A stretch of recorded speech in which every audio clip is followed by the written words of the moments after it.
If ESPN fired me today, I wouldn't lose no sleep. He declared it on live television. A man walked onto First Take and rendered Stephen A. Smith completely silent. And when the smoke cleared, the story was nothing like it first appeared. No one at ESPN saw it coming, as a routine debate devolved into a frantic, behind-the-scenes scramble. At the center of the firestorm was former NBA champion Kendrick Perkins and the network's undisputed king. The on-air explosion was so volatile that social media immediately erupted with a single burning question. Had Kendrick Perkins just committed career suicide by challenging ESPN's most powerful figure? If the whispers from Bristol hold any truth, that single confrontation triggered a seismic internal shakeup. According to insiders, the clash went far beyond basketball. It became intensely personal. The most stunning revelation was Perkins' complete indifference to losing his job. He practically invited them to fire him. If ESPN fired me today, I would lose no sleep. Those 6 seconds of television were all it took. That statement ignited a digital wildfire of videos and furious commentary across the internet in February 2026. Because somebody in Boston would hide, that wasn't the voice of a man feeling threatened or insecure. That was a seasoned veteran who knew he was untouchable and broadcasted that fact to the world without a hint of fear. As of March 2026, Kendrick Perkins was still employed by ESPN and appearing on First Take. His contract remained intact. No firing occurred. But to grasp why the rumor became a phenomenon, you have to look deeper. To understand why the world believed it, you must understand who Kendrick Perkins truly is. And you must understand how he forged the kind of power that lets a man speak those words on live TV without fear. It all began in Beaumont, Texas, where Kendrick Liddell Perkins was born on November 10th, 1984. Tragedy struck when he was 5. His mother was killed by a friend. His father, a professional player abroad, was never in his life. Raised on a farm by his grandparents, he poured everything into basketball. He was a prodigy. By his senior year in high school, he was a monster, averaging 27.5 points, 16.4 rebounds, and 7.8 blocks. He carried his team to a 33-1 season and a state championship berth, earning the rank of number 3 center in America. He bypassed college completely, drafted 27th overall in 2003 by Memphis and immediately traded to the Boston Celtics. Over the next 8 seasons in Boston, he carved out a reputation as one of the most fearsome enforcers in the league. Scoring was not his game. His career high was a modest 10.3 rebounds per game. He was pure physicality, a no-nonsense anchor in the paint that teams built their identities around. He was the starting center on the 2008 NBA championship team, playing alongside legends like Pierce, Allen, and Garnett. In the 2010 NBA Finals, he tore his MCL and PCL, forcing him to miss Game 7. The Celtics lost. Perkins still carries that weight. In February 2011, Boston sent him to the Oklahoma City Thunder. He signed a 4-year, $34.8 million extension there, joining Kevin Durant and Russell Westbrook on a run to the 2012 Finals. He later had stints with Cleveland, reaching the finals in 2015 and 2018, before retiring in April 2019 after 14 seasons. He went directly from the court to the camera, signing a per-appearance deal with ESPN in October 2019. He began as a part-time voice, but his electric on-air chemistry with Stephen A. Smith quickly changed his trajectory. Their battles had an authentic energy the show had been missing. Perkins was direct, unfiltered, and completely unfazed by Smith. During Perkins' second year, Stephen A. personally lobbied ESPN executives to give him a permanent contract. Smith reportedly secured Perkins a multi-year contract for roughly $700,000 annually, a gesture Perkins has publicly acknowledged. This history makes the idea of a genuine attack by Perkins almost impossible to believe. You have to see how they operate. Stephen A. When the Warriors came into town, Perkins began, they played the Brooklyn Nets. Who was Stephen A. sitting next to with his legs crossed? Joe Lacob. It was a classic Perkins jab, pure television theater. It's the kind of confrontational humor that works only because both men know exactly where the line is. That's his partner. And then you have to realize that, hold on. Smith attempts to cut in, but Perkins talks right over him. It's a familiar dance for the show's audience. Two titans who relish the fight. Smith finally carves out space to reply, and he doesn't deny the accusation. He simply pivots. He also has a soft spot in his heart for his brother Draymond Green. It was never a feud. It was a show. A piece of theater ESPN had been banking on for years because it brought in viewers. In May 2021, The network doubled down on Perkins, giving him an even bigger role. By October 2024, they renewed him yet again, adding him to the rosters of ABC's top basketball coverage. He was on NBA Countdown, NBA Today, and First Take. So when Perkins sat there in February 2026 and said he'd lose no sleep if ESPN fired him, he wasn't bluffing. He was speaking from the security of 4 contract extensions in just 5 years. He wasn't a man walking on eggshells. He was a man who knew his exact worth. The firing story was pure fiction, but the controversy that fueled it, that was very real. And it wasn't about Perkins taking on Smith. It was about someone else entirely. Someone who waited months for the perfect moment to walk onto that set and render Stephen A. Smith silent on live TV. What really went down on First Take? The takedown of Stephen A. Smith. The title says ESPN fired Kendrick Perkins for attacking Stephen A. Smith. But the confrontation that actually left Smith speechless didn't involve Perkins at all. It involved Alexis Ohanian. On October 9th, 2025, Ohanian took a seat on the First Take set. Ohanian is the co-founder of Reddit, a billionaire innovator, and a titan in the tech world. He is also married to Serena Williams, and he was there to settle a score. Months prior, Serena Williams had appeared on stage during Kendrick Lamar's Super Bowl halftime show, dancing alongside the rapper. It was a performance connecting 2 icons through their shared Compton heritage. The clip went viral, and First Take, of course, had to debate it. Smith, known for his unfiltered opinions, offered his take. The commentator had made a critical error months earlier, suggesting he would divorce the tennis star over her appearance with Kendrick Lamar. Smith's exact words on the show were that if his own wife appeared in a performance that taunted her ex, he would end the marriage. He spun Serena's appearance into an act of disloyalty to Ohanian, implying their marriage was disposable. Ohanian and Serena, married since 2017 with 2 daughters, heard it all, and Ohanian waited, calm and precise. Then October 9th came. Ohanian sat across from Smith on national television and, right before a commercial break, he made his move, and Ohanian decided to bring it up again, face to face with Smith on the air. He looked at Smith and asked about some marriage advice he'd been given. Smith just laughed, trying to brush it aside as nothing more than tabloid headlines. But Ohanian wouldn't let him off the hook, pointing out that Smith himself had never been married. Smith corrected him, saying he had been, but Ohanian moved in for the kill, noting he only gives advice on building billion-dollar companies. After Smith clarified his marital history, Ohanian acknowledged it, then delivered the line that shut the whole thing down. He said he gives that advice because he builds companies, and that he generally tries to stay in his lane. Smith went dead quiet. The segment cut to break. Within hours, the clip was everywhere on social media. People online said Smith folded like a cheap suit and that Ohanian had left him utterly speechless. The moment hit hard because of its precision. This was no shouting match or on-set meltdown. It was a calm, surgical takedown of Smith's authority on a topic he had no right to touch. Ohanian's point was undeniable. He never raised his voice. He never resorted to insults. He just laid out the facts. He offers advice where he has proven expertise, building massive companies, and stays quiet where he doesn't. The message was crystal clear. Smith should take his own advice.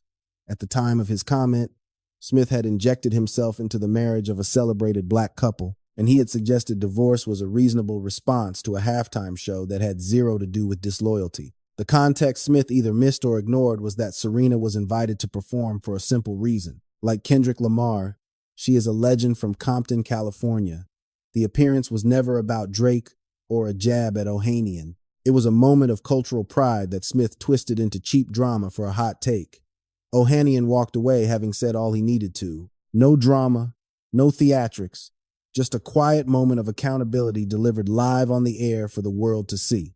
That was the real confrontation. It wasn't Kendrick Perkins. It wasn't a fight. It wasn't a firing.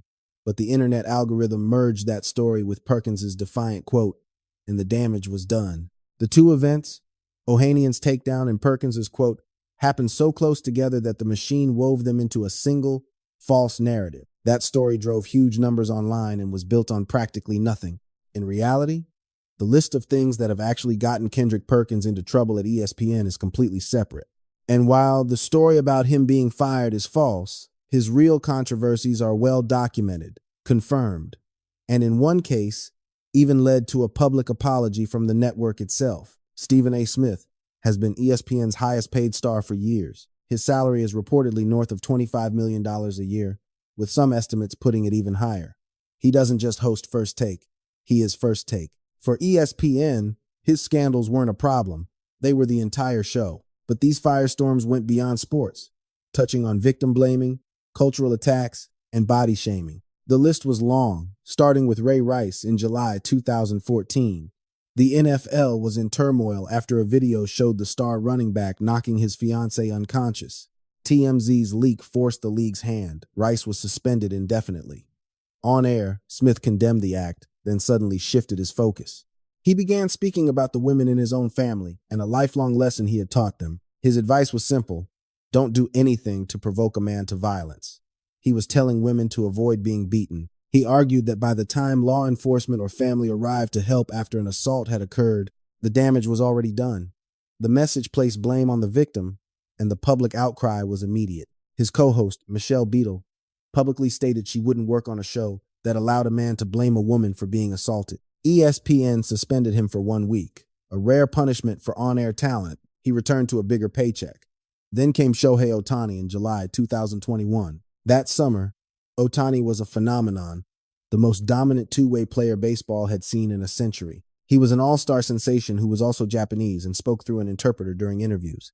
On First Take, Smith claimed that Ohtani's need for an interpreter was actually harming the sport. He suggested the sport needed an American face, unfavorably comparing Ohtani to foreign-born athletes who spoke English fluently. This happened in July 2021, as FBI data revealed anti-Asian hate crimes had surged over 70% in some cities. Players and Asian American groups spoke out. Smith initially doubled down on Twitter before finally apologizing for his insensitive remarks. Ohtani went on to win MVP that season. He kept his interpreter. Next, Ayesha Curry, June 2016.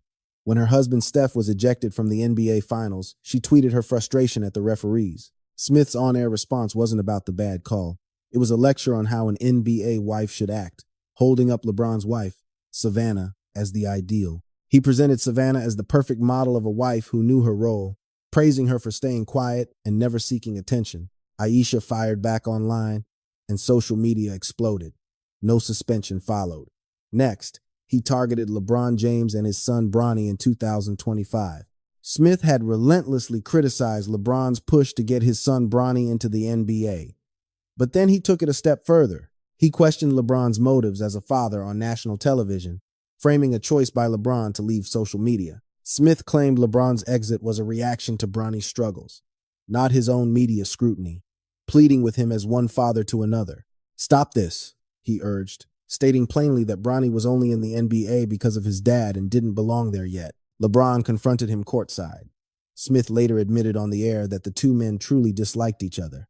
He then threatened to release personal details about LeBron, only to apologize for that specific threat. His next target, Zion Williamson, 2026.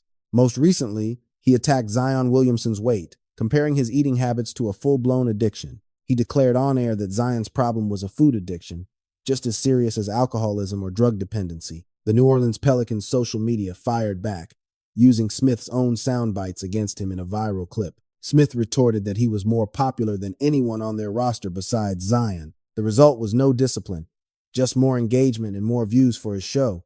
This became the blueprint, and it's the same system that protects Kendrick Perkins, another commentator with his own documented history of public blow-ups. Perkins has his own stories of nearly being fired, all while thriving in ESPN's culture of manufactured debate. Both men became untouchable, not in spite of their controversies, but because of them. This brings us to Perkins and the Jokic MVP vote. In March 2023, Nikola Jokic was putting up undeniable MVP numbers for the season. He was the clear frontrunner.